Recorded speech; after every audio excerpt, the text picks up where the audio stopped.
TLP کے دوستوں سے، مجھے بتائیے کیا پولیس والے فرانس کے سفیر کو نکال سکتے ہیں؟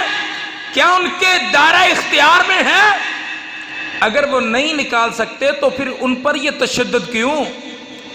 ان کے سر پھاڑ دیے، ان کے بازو کسی کا توڑ دیا، کسی کا ہاتھ توڑ دیا، کیا ان کے دلوں میں نبی کی محبت نہیں ہے؟ کسی کا پولیس میں بڑے بڑے افسروں کے نام دیکھو، نبی کی محبت میں کسی ماں نے اپنے لخت جگر کا نام دوست محمد رکھا، کسی کا عمر بلوچ رکھا، کسی کا نام محمد صادق رکھا، کسی کا نام محمد علی رکھا، کسی کا نام عبد الواحد رکھا، کسی کا نام نبی کی نسبت سے محمد صدیق رکھا، اور تم نے ان کے سر پھاڑے؟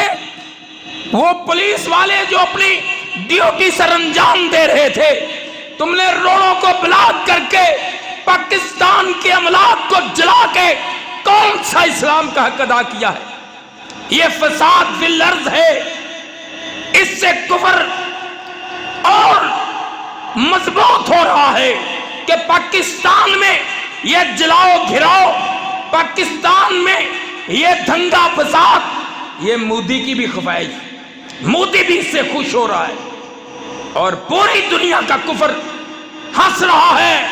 مسلمانوں، تمہاری ان حرکتوں سے کفر جو ہے وہ خوشیاں منا رہا ہے کہ مسلمان آپس میں ایک دوسرے کو مار رہے ہیں، مسلمان ایک دوسرے کا گلا کاٹ رہے ہیں۔